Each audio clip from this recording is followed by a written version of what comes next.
మొట్టమొదటి education minister Bharat Ratna మరి పెద్దలు మౌలానా అబ్దుల్ కలాం ఆజాద్ గారి memorial sports and minority day సందర్భంగా మరి నాతో పాటు వచ్చినటువంటి మన మార్కెట్ కమిటీ చైర్మన్ ఉప్ప గంగారెడ్డి గారు, అదేవిధంగా డిసిసి డెలిగేట్ శేఖర్ గౌడ్ గారు, బాగారెడ్డి గారు, మరి రాజేందర్ గారు, అదేవిధంగా భోజన గారు, మరి other officials here city here and SC welfare department వాళ్ళే ఎవరైతే గర్ల్స్ బాయ్స్ అంతా కూడా ఈ టోర్నమెంట్లో పార్టిసిపేట్ చేయడానికి వచ్చిండ్రో అదో అంటే SC minority SC BC welfare hospital నుండి వచ్చారు. అందరూ కూడా పేరు పేరున నమస్కారాలు తెలియజేస్తూ మౌలానా అబ్దుల్ కలాం ఆజాద్ గారు మనకు మొట్టమొదటి ఎడ్యుకేషన్ మినిస్టరు. మరి వాళ్ళు జవహర్లాల్ నెహ్రూ గారితో మహాత్మా గాంధీ గారితో కలిసి మన భారతదేశ స్వతంత్ర పోరాటంలో పనిచేసినటువంటి వ్యక్తులు, మన భారతదేశాన్ని నిర్మించినటువంటి వ్యక్తులు. మరి వాళ్ళు ఈ ఎడ్యుకేషన్ మినిస్టర్గా ఉన్నప్పుడే మరి మన దగ్గర చాలా ఐఐటీలు కానీ ఐఐఎంలు కానీ ఇవన్నీ కూడా స్థాపించడం జరిగింది. కేంద్ర ప్రభుత్వం ఇన్స్టిట్యూషన్స్ ఏదైతే ఉందో ఎయిమ్స్ కానీ ఇవన్నీ కూడా స్థాపించడం జరిగింది. చాలా విద్యావంతుడు, మరి భారతరత్న కూడా అవార్డు చేసి మరి భారతీయ ప్రభుత్వం ఆదరించినటువంటి వ్యక్తి. మరి ఆయన మెమోరియల్ కొరకు ఇవాళ మనం గవర్నమెంట్ నిర్ణయించుకోవడము, మరి దాంట్లో ముఖ్యంగా ఈ ఆర్గనైజర్స్కు specially council and other department వాళ్ళకు మరి స్పెషల్లీ కంగ్రాచులేట్ करता so very nice to be here with you. అయితే ఇక్కడ గత 10 సంవత్సరాల కంటే తెలంగాణ వచ్చిన తర్వాత టీఆర్ఎస్లో ఏం జరిగిందంటే మొత్తం విద్యా వ్యవస్థ మొత్తము అంటే నిర్లక్ష్యానికి గురైంది. యువకులంతా కూడా మళ్ళీ ఇక డ్రగ్స్ వైపు కానీ లేకుంటే ఇంకా వేరే వ్యసనాల వైపు మొగ్గు చూపేటువంటి సమయంలో మరి మీ అందరి ఆశీర్వాదంతో కాంగ్రెస్ పార్టీ అధికారంలోకి వచ్చిన తర్వాత మన ప్రియతమ నాయకుడు రేవంత్ రెడ్డి గారు స్పెషల్గా యువతను డ్రగ్స్ నుండి మళ్లించాలా, మరి వాళ్ళు శారీరకంగా ఫిజికల్గా ఫిట్నెస్ ఉండాలా, మెంటల్గా కూడా ఫిట్నెస్గా ఉండాలా, మళ్ళీ వాళ్ళకు అన్ని విధాలుగా యువకులను మరి ఎంప్లాయ్మెంట్ జనరేషన్ కూడా ఉండాలని చెప్పి ఆలోచించి 2 మేజర్ కార్యక్రమాలు తీసుకున్నామండి. ఈ ఎడ్యుకేషన్ సిస్టంలో రిఫార్మ్ తీసుకురావడానికి మనకి ఇవాళ మనం చూస్తూ ఉన్నాం, అంతే కూడా ఇంటిగ్రేటెడ్ మోడల్ స్కూల్స్ స్టార్ట్ అయినాయి. అక్కడ ఏ కులానికి సంబంధించిన వాళ్ళని చూడకుండా అన్ని వర్గాల వారు కులాల వారు ఒకటే దగ్గర ఇంగ్లీష్ మీడియంలో 5 నుండి ఇంటర్మీడియట్ వరకు చదువుకున్నట్టు స్టాండర్డ్ ప్రోటోకాల్తో అంటే ఎడ్యుకేషన్ కార్యక్రమంతో మరి దాంట్లో డైలీ 1 గంట ఖచ్చితంగా మరి ఈ స్పోర్ట్స్ ఈవెంట్ ఉండాలని చెప్పి కరిక్యులంలో పెట్టుకొని మనం స్టార్ట్ చేసుకుంటాము. అదేవిధంగా ఇవాళ మనం లాస్ట్ టైం ప్యారిస్లో ఒలింపిక్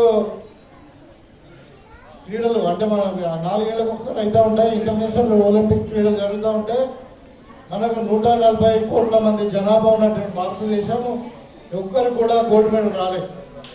ఓన్లీ మనం బ్రాంజ్ మెడల్స్ తర్వాత సిల్వర్ మెడల్తోనే మనం సరిదిద్దుకొని మరి అదే చిన్న దేశాలు జపాన్ లాంటి, కొరియా దేశాలు, ఇంగ్లాండ్ లాంటి దేశాలు మన దేశం కంటే చాలా చిన్న దేశాలు కూడా ఎన్నో గోల్డ్ మెడల్ తీసుకొని పోతా ఉన్నాయి. మరి దాన్ని ఏ విధంగా చూడాలని మనం ఆలోచించినప్పుడు ఇవాళ అందుకనే స్పోర్ట్స్ని ఎంకరేజ్ చేయడానికి తెలంగాణ ప్రభుత్వం మనకు హైదరాబాద్లో ఒక స్పోర్ట్స్ యూనివర్సిటీని యంగ్ ఇండియా స్పోర్ట్స్ యూనివర్సిటీకి మనము స్థాపించుకున్నాం. దాంట్లో ఎక్స్క్లూజివ్ స్పోర్ట్స్ గురించే ఇప్పుడు ఈ పిల్లలు ఉన్నారు అంటే ఇండియా డిస్ట్రిక్ట్ ఒకటి సీఎం కప్ కూడా రాబోతా ఉంది భవిష్యత్తులో. అంటే గ్రామ స్థాయి నుండి, మండల స్థాయి నుండి, తర్వాత జిల్లా స్థాయి నుండి రాష్ట్ర స్థాయి అన్ని డిపార్ట్మెంట్లలో అంటే అథ్లెటిక్స్ కావచ్చు, అది క్రికెట్ కావచ్చు, ఖోఖో కావచ్చు, హాకీ కావచ్చు, ఇంకా టేబుల్ టెన్నిస్ కావచ్చు, అన్ని టైప్ ఆఫ్ స్పోర్ట్స్ ఈవెంట్లలో మరి సీఎం కప్ ద్వారా ఒక టోర్నమెంట్ నిర్ణయించి దాని ద్వారా మనము డిస్ట్రిక్ట్ లెవెల్లో సెలెక్ట్ అయిన వాళ్ళందరూ కూడా స్పోర్ట్స్ యూనిట్స్లో అడ్మిషన్ ఇవ్వడానికి కూడా అనుకూలంగా ఉండేటట్టు కూడా ఒకటి ఆలోచించడం. ఏం చదివినా అంటే డిగ్రీ చదివినా అని చెప్తా ఉన్నా కానీ మరి ఉద్యోగాలు లేవు. మరి ఉద్యోగాలను గ్యారంటీగా చేసుకొని ప్రొఫెషనల్ కోర్సెస్ పెట్టుకొని మనం ఆనంద్ మహేంద్ర వారిని ఒక ఇండస్ట్రీస్ మహేంద్ర కంపెనీ వాళ్ళని మనం వైస్ ఛాన్సలర్గా పెట్టుకొని మరి ఇలా జాబ్ గ్యారంటీతో మనము ప్రొఫెషనల్ కోర్సెస్ మనం యంగ్ ఇండియా స్కిల్ యూనివర్సిటీకి మనం పెట్టుకున్నాం. భవిష్యత్తు కొరకు ముఖ్యమంత్రి గారు ఆలోచిస్తున్నారు కాబట్టి ఇవన్నీ కూడా మనం వాడుకోవాలి. ఎందుకంటే పిల్లల భవిష్యత్తే భారతదేశ భవిష్యత్తు, పిల్లల భవిష్యత్తే మన రాష్ట్ర భవిష్యత్తు. కాబట్టి పిల్లలు బాగా చదువుకొని వాళ్ళు దృఢంగా మానసికంగా శారీరకంగా ఉన్నప్పుడే మరి దేశం కూడా మనకు గురజాడ అప్పారావు గారు చెప్పినటువంటి పద్యం మనం చిన్నప్పుడు చదువుకున్న గుర్తుకొస్తుంది. దేశం అంటే మనుషులు మట్టి కాదు, దేశం అంటే మనుషులు గంటగాల వాడే మనుషులు అంటారు. అంటే మనము మరి బాగా చదువుకునేంటనే సరిపోదు, చదువుకోవాలి మరి శారీరకంగా మానసికంగా దృఢంగా కూడా ఉండాలి. మరి ఇక్కడ ఇంతమంది పిల్లలు కలిసి వచ్చారంటే వాళ్ళందరూ ఒకరికి సోషలైజేషన్ కూడా అవుతుంది, ఒకరికొకరు పరిచయం అవుతారు, అన్ని కులాల వాళ్ళు కలుస్తారు. ఒక సోషలైజేషన్ ఈవెంట్ ఇది. మళ్ళీ గెలిచిన వాళ్ళకు ఒక ఉత్సాహం. స్పోర్ట్స్ అన్నప్పుడు 2 టీంలలో ఒకరు గెలుస్తారు, ఒకరు ఓడిపోతారు. గెలిచిన వాళ్ళకి ఉత్సాహం మేము సాధించినామని ఇంకా భవిష్యత్తులో ఇంకా పైకి వెళ్ళాలి, ఇంకా ఇండియా డిస్ట్రిక్ట్ కాంపిటీషన్ వెళ్ళాలి, ఇంకా స్టేట్ లెవెల్ వెళ్ళాలి, నేషనల్ లెవెల్ వెళ్ళాలి, ఇంటర్నేషనల్ లెవెల్ వెళ్ళాలి. ఓడిపోయిన వాళ్ళకి మనం ఎక్కడ మిస్టేక్ చేసినాం, ఇంకా ఎందుకు మనం పర్ఫార్మెన్స్ బాగా చేయాలి, ఇంకా బాగా చేయాలని చెప్పి వీళ్ళకు. సో ఇట్లా ఉంటాయి స్పోర్ట్స్ వల్ల అడ్వాంటేజ్. కాబట్టి మరి ఈ ఈవెంట్ను మీరందరూ కూడా పార్టిసిపేట్ చేసిన వాళ్ళందరూ కూడా కంగ్రాచులేషన్ తెలియజేస్తూ రోజు participating even though they are the winners, congratulate you, and even they are the losers, they are the runners also. I congratulate everybody who is participating here, and I say best of luck to everybody who is participating here. And also once again I thank organizers organizing this such a wonderful event today, and I am very happy to be part of this event. So thank you once again.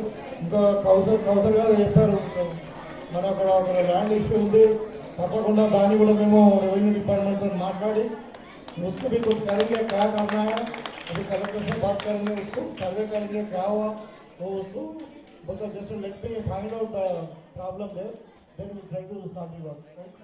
Thank you very much. अल्हम्दुलिल्लाह अल्लाह का फजल हुआ, करम हुआ कि आज हम 9th minorities festival education festival यहाँ पर एथलेटिक्स फेस्टिवल मना रहे हैं, जो मौलाना अबुल कलाम आज़ाद के नाम पर होता है. गुज़िश्ता 9 साल से हम लोग ये एथलेटिक्स फेस्टिवल कर रहे हैं, जिसमें हज़ारों की तादाद में बच्चे पार्टिसिपेट करते हैं. आज टिबलिस की जानिब से SC वेलफेयर, ST वेलफेयर और BC वेलफेयर और प्राइवेट स्कूल्स और कॉलेजेस यहाँ पर मौजूद है. करीब 65 टीम्स यहाँ पर आए हैं. हैदराबाद से भी टीम्स आई, LRD से टीम आई, कामारेड्डी से टीम आए, और तमाम निज़ामाबाद कामारेड्डी के तमाम टीम यहाँ पर एथलीट्स यहाँ पर मौजूद है. ये कराने का मकसद ये है कि हमारे जो बच्चे हैं, जो बच्चे स्पोर्ट्स नहीं करते, जिससे बीमारियां फैलती है, बच्चे सेहतमंद नहीं रहते और देश बीमार हो जाता है, तो हमारे बच्चे सेहतमंद रहे ताकि इस देश का नाम रोशन करें, स्पोर्ट्स के अंदर चैंपियन बने, ग्लोब के अंदर ओलंपिक्स में हमारे बच्चे कई मेडल, गोल्ड मेडल जीते. इस मकसद के तहत हम ये स्पोर्ट्स को कराते हैं कि हेल्थ इज वेल्थ, ताकि देश ताकतवर बने, देश के नौजवान ताकतवर बने, देश के बच्चे ताकतवर बने और हमारे देश का नाम रोशन करें, सरहदों पर जाके काम करें, आर्मी में, CRPF में, BSF में, पुलिस डिपार्टमेंट में हमारे बच्चे नौकरी करें. यही हमारा मकसद है, और एजुकेशन के साथ हेल्थ भी हो. तो लिहाजा मैं तमाम वालिदैन को और टीचर्स को, PTs को शुक्रिया अदा करता हूँ जिन्होंने अपनी टीमों को भेजा है. बिलखुसूस माइनॉरिटी वेलफेयर ऑफिसर साहब हमारे दरमियान में मौजूद है यहाँ पर, और उनके साथ साथ RLC मैडम, अर्शिया मैडम भी यहाँ पर है, और उसके साथ साथ तमाम लोग डिफरेंट प्लेसेस से आए हुए हैं. मैं उनका तहे दिल से शुक्रिया अदा करता हूँ. जय हिंद, जय भारत. जो एक निजामाबाद के होनहार SFS से जिन्होंने अपना एजुकेशन को हासिल किया, SFS से माइनॉरिटीज के नौजवान और कई माइनॉरिटीज के इश्यूज को, जो शहर में झगड़े होते हैं, उनको मिलाते हैं, उनके जिंदगी को आबाद करते हैं. ये वो बच्चा है जो अपने वालिद का नाम रोशन किया है, एडवोकेट जुनेद अली. मैं रिक्वेस्ट करता हूँ मेरे साहब से कि उनको बेस्ट माइनॉरिटी एडवोकेट का यह खिताब दिया जा रहा है.